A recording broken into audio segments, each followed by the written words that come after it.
दक्षिण भारत का एक ऐसा मंदिर जो पूरे साल में सिर्फ 7 दिन ही खुलता है और बाकी 358 दिन तक बिल्कुल बंद रहता है। ना कोई पूजा, ना कोई भक्त और ना ही कोई पुजारी। मंदिर को बंद करते वक्त अंदर एक दिया जलाया जाता है। देवी को ताजे फूल और चावल का प्रसाद चढ़ाया जाता है।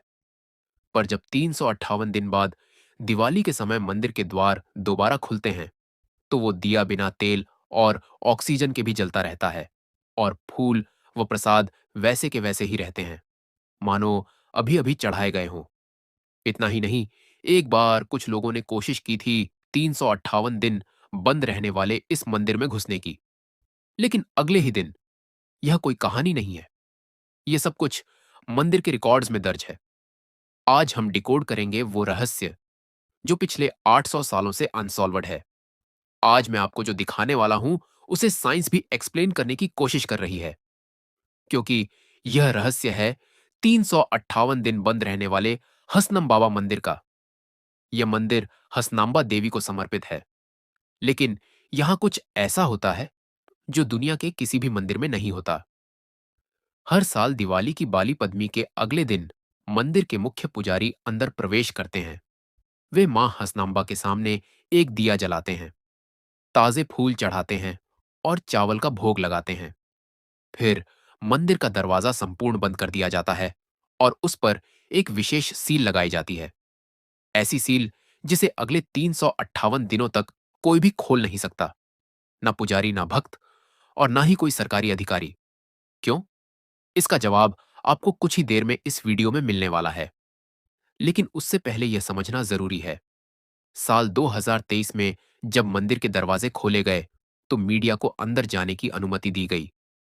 कैमरे चल रहे थे और जो दृश्य सामने आया वो पूरे भारत में वायरल हो गया। वो दिया जो 358 दिन पहले जलाया गया था, अब भी जल रहा था, बिना तेल, बिना ऑक्सीजन के। जब भारतीय वैज्ञानिकों ने गणना की कि एक सामान्य दिया सिर्फ 6 से 8 घंटे तक जलता है, तो यह देखकर सब हैरान रह गए कि यह दिया 8,592 घंटे से जल रहा था। तो क्या इसने विज्ञान को चुनौती दी, या फिर यह देवी का रहस्य है? लेकिन यह तो बस शुरुआत थी।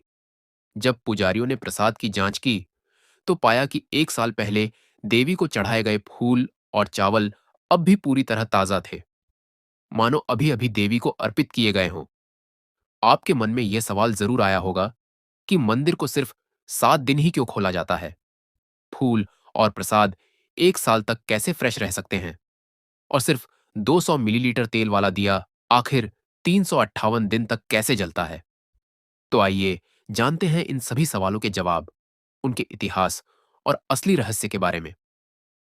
संगीत हसनांबा मंदिर भारत के कर्नाटक राज्य के हसन जिले में स्थित एक हिंदू मंदिर है, जिसे 12वीं सदी में होयसल राजवंश के शासनकाल के दौरान बनाया गया था।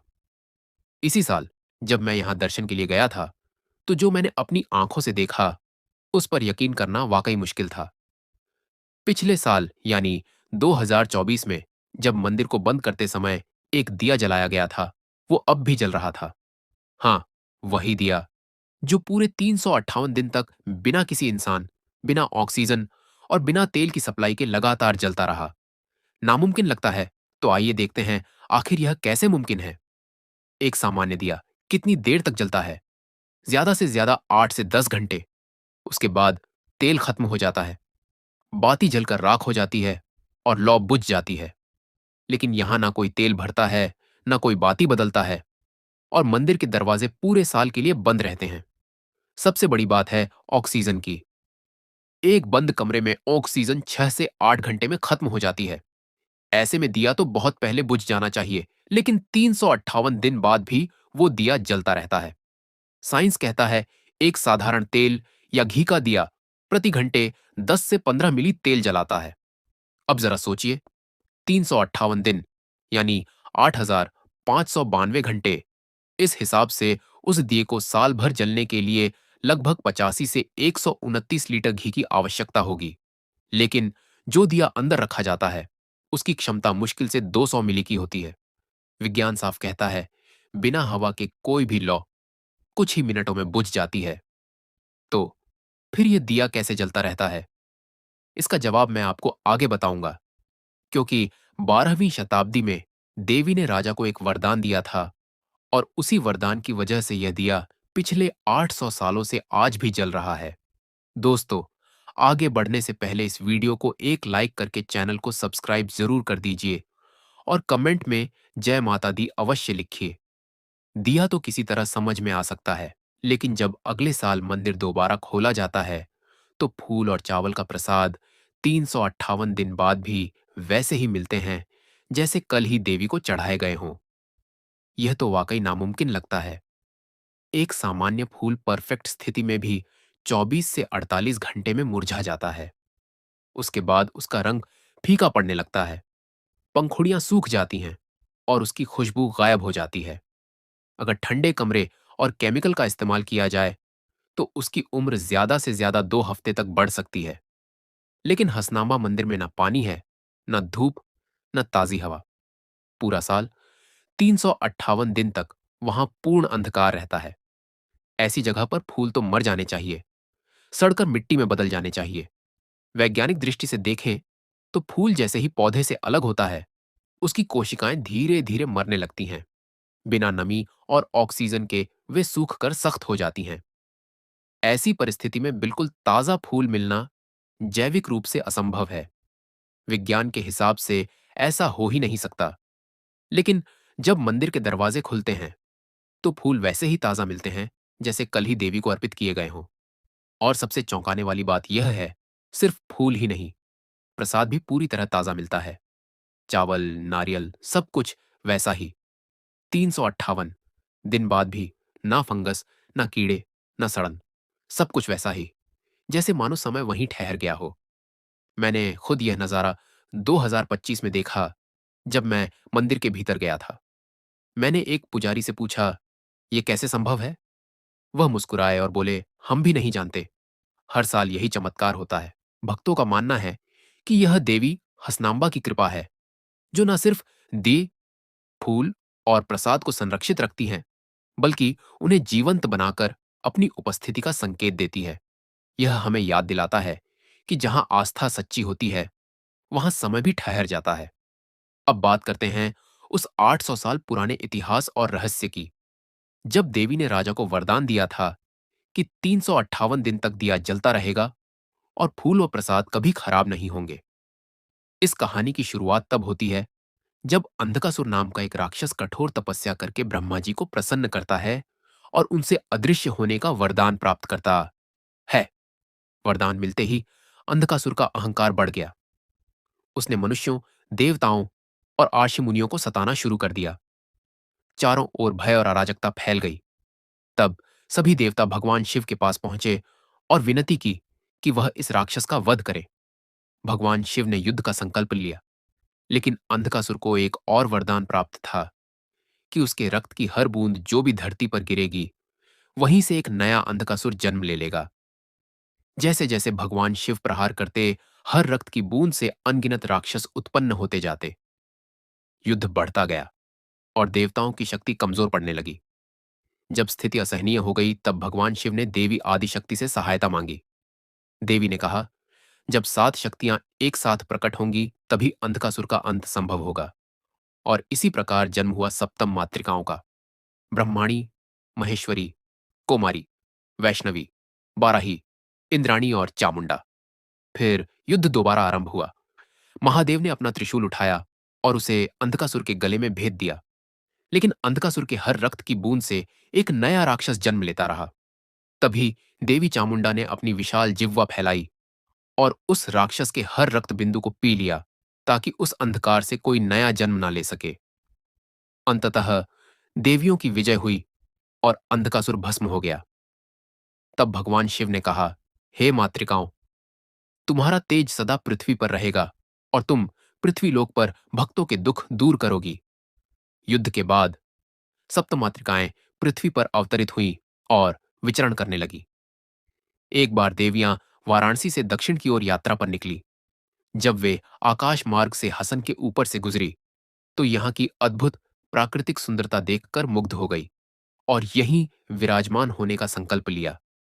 महेश्वरी, कोमारी और वैष्णवी, तीनों देवियां चींटियों के टीयों के रूप में रूपांतरित हो गई। ब्रह्माणी, इंद्राणी और वाराही ने पास के कुओं में निवास किया, जबकि ब्राह्मी देवी ने हासन से लगभग 40 किलोमीटर दूर केचमना होसकोटे में अपना स्थान बनाया। कई सदियों बाद इस भूमि का शासन होयसला राजवंश के एक सामंत कृष्णप्पा नायक के अधीन था। एक रात कृष्णप्पा नायक के स्वप्न में देवी ने दर्शन दिए और कहा, हे राजन, हमने इस पवित्र भूमि को अपना निवास बनाने का निर्णय लिया है। जहां तुम्हें 3 चींटियों के टीले एक साथ दिखाई दें, वही हमारा आसन स्थल होगा। वहां मेरा मंदिर बनवाओ और वहां से मेरी शक्ति सदियों तक विराजमान रहेगी। अगली सुबह कृष्णप्पा नायक ने उस स्वप्न को दैवी संकेत मान लिया। उन्होंने पूरे क्षेत्र की खोज शुरू की और जब एक स्थान पर उन्हें 3 चींटियों के तीले एक दूसरे के पास दिखाई दिए, तो वे भाव विभोर होकर नतमस्तक हो गए और बोले, यही वह स्थान है जहां देवी ने मुझे बुलाया है। फिर कृष्णप्पा नायक ने वहीं देवी हस्तनाम्बा मंदिर का निर्माण कराया। भक्तों की श्रद्धा इतनी बढ़ती गई कि लोग दूर दूर से देवी के दर्शन के लिए आने लगे। देवी हासन नंबा अपने भक्तों के सभी दुख दूर करती हैं और उन पर अपनी कृपा दृष्टि बनाए रखती हैं। लेकिन जो भी उनके भक्तों को कष्ट पहुंचाता है, देवी उसे कठोर दंड देती हैं। इन्हीं चमत्कारों में से एक कथा बहुत प्रसिद्ध है, जिसे 100 से कहा जाता है, अर्थात बहू का पत्थर। 12वीं शताब्दी की बात है। एक श्रद्धालु महिला थी जो देवी हासनांबा की अत्यंत भक्त थी। वो हर दिन मंदिर आती, पूरे मन और आस्था से माता की पूजा करती थी। लेकिन उसकी सास हमेशा उसे परेशान करती और उसके धार्मिक कार्यों में बाधा डालती रहती थी। एक दिन जब वह मंदिर में देवी के सामने प्रार्थना कर रही थी, तो उसकी सास गुस्से में वहां पहुंच गई। उसने ताना मारा, तुझे क्या ज्यादा जरूरी है मंदिर आना या घर के काम? और क्रोध में आकर उसके सिर पर एक कटोरा मार दिया। बहू के माथे से खून बहने लगा। वो जमीन पर गिर पड़ी, घायल और पीड़ित हो गई। दर्द और अपमान से टूटी उस बहू ने देवी हासनांबा से रक्षा की प्रार्थना की। मां, अब बस मुझे अपनी शरण में ले लो। उसकी सच्ची भक्ति और पीड़ा देखकर देवी हसनांबा ने उसकी पुकार सुन ली। देवी ने उसे पत्थर का रूप दे दिया, पर यह दंड नहीं था, यह सुरक्षा का आशीर्वाद था। देवी ने उसे अपने पास स्थान दिया ताकि कोई फिर उसे पीड़ा ना दे सके। देवी ने कहा, तुम सदा मेरे पास रहोगी और धीरे धीरे मेरे चरणों तक पहुंचोगी। यह उसकी भक्ति और त्याग का पुरस्कार था। कहा जाता है, हर साल वो पत्थर, जिसे लोग सोसे कहते हैं, देवी की मूर्ति की ओर धान के एक दाने जितना आगे बढ़ता है, और जब वह पत्थर देवी हासनांबा के चरणों तक पहुंच जाएगा, तब वह मोक्ष प्राप्त करेगी और उसी क्षण कलयुग का अंत हो जाएगा। आज भी सोसे मंदिर के गर्भगृह में देवी की मूर्ति के पास स्थित है। यह पत्थर एक महिला की आकृति जैसा दिखाई देता है। हर साल हजारों भक्त इसके दर्शन करते हैं और अपनी पारिवारिक समस्याओं से मुक्ति के लिए प्रार्थना करते हैं। यह कथा आज भी देवी हासनांबा मंदिर की जीवंत परंपरा का हिस्सा है, जहां भक्ति, आस्था और चमत्कार एक साथ सांस लेते हैं। जैसे जैसे देवी हसनांबा के चमत्कारों की चर्चा दूर दूर तक फैलने लगी, वैसे वैसे मंदिर में दान और संपत्ति भी अपार बढ़ने लगी। लेकिन हर मन पवित्र नहीं होता। कुछ लोग लालच में अंधे भी हो जाते हैं। एक बार 4 चोरों को पता चला कि हसनांबा मंदिर में सोना, चांदी के आभूषण, धन धान्य और प्रसाद सुरक्षित रखे जाते हैं।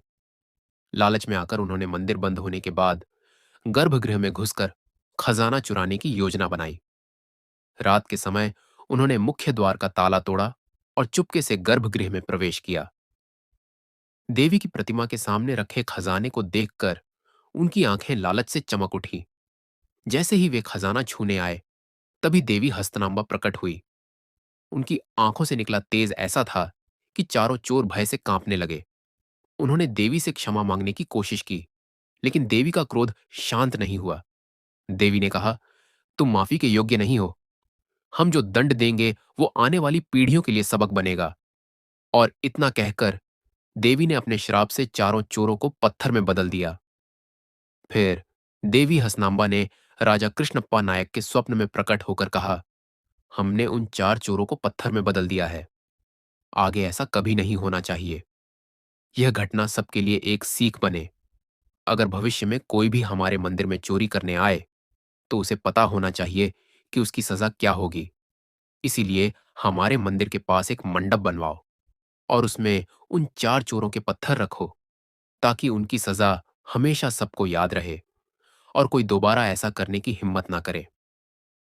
अगली सुबह जब राजा कृष्णप्पा नायक देवी के दर्शन के लिए मंदिर पहुंचे, तो पुजारी ने उन्हें बताया, महाराज, जब मैंने आज मंदिर का द्वार खोला तो गर्भगृह में 4 पत्थर पड़े मिले।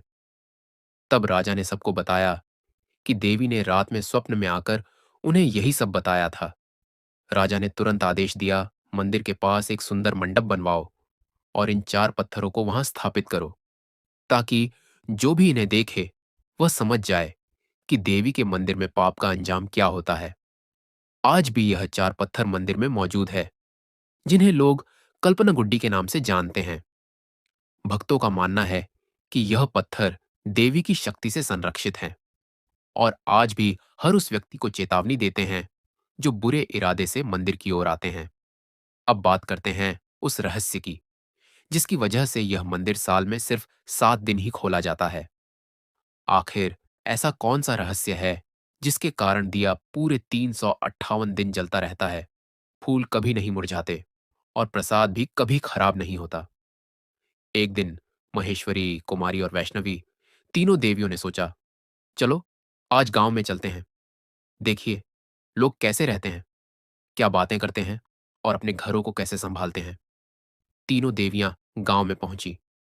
कुछ महिलाएं आंगन में झाड़ू लगाकर सफाई कर रही थी, तो कुछ मिर्च पीसकर मसाला बना रही थी। मिर्च की तीखी गंध और आंगन की धूल देवियों की नाक और आंखों में चली गई। तीनों को बहुत परेशानी हुई और वे क्रोधित होकर मंदिर लौट आई।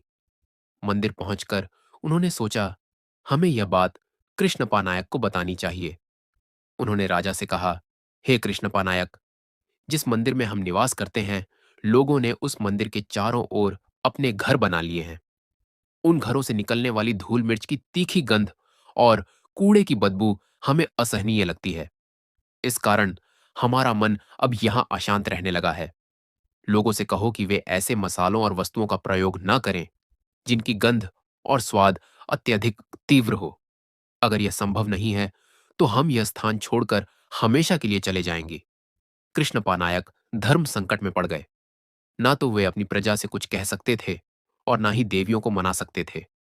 वे हाथ जोड़कर विनती करने लगे, हे मां, आप ही हमारी रक्षक हैं, आप ही हमारी तारणहार। कृपा करिए, कोई मार्ग दिखाइए।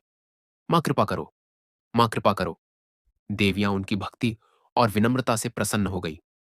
उन्होंने कहा, आने वाले आश्विन मास की पूर्णिमा के बाद जो गुरुवार आएगा, उसी दिन मंदिर के दरवाजे खोले जाए। उस दिन से लेकर बलिपद्यमी के दूसरे दिन तक हम भक्तों को दर्शन देंगे। जो भी उस दौरान श्रद्धा और भक्ति से पूजा करेगा, हम उसकी सभी मनोकामनाएं पूरी करेंगी। बलिपद्यमी के दूसरे दिन मंदिर के दरवाजे बंद करने से पहले हमें फूलों से सजाना, 2 दिए जलाना और प्रसाद चढ़ाना, फिर दरवाजा बंद कर देना। जब 1 साल बाद मंदिर के द्वार फिर खुलेंगे, तब वे फूल नहीं मुरझाए होंगे और दिए अब भी जलते रहेंगे। यह हमारी उपस्थिति का संकेत होगा। मंदिर का दरवाजा खोलने से पहले उसके सामने एक केले का फलदार पेड़ रखना और जैसे ही दरवाजा खुले, उसे एक ही वार में तलवार से काट देना। तभी हमारे दर्शन संभव होंगे। याद रखना, तुम्हारा राजवंश ही इस परंपरा को निभाएगा और यह रिवाज कलयुग के अंत तक हर वर्ष बिना किसी चूक के चलता रहेगा। आज भी यह परंपरा पिछले 800 सालों से निरंतर चल रही है और हर साल सिर्फ 7 दिनों में 20 लाख से ज्यादा श्रद्धालु देवी के दर्शन करने पहुंचते हैं। तो दोस्तों, यही था वह रहस्य जो पिछले 800 सालों से आज तक चला आ रहा है। अगर आपको यह वीडियो पसंद आया हो, तो कमेंट में जरूर बताइए और ऐसे ही और रहस्यमय वीडियो देखने के लिए हमारे चैनल को सब्सक्राइब करना बिल्कुल मत भूलिए।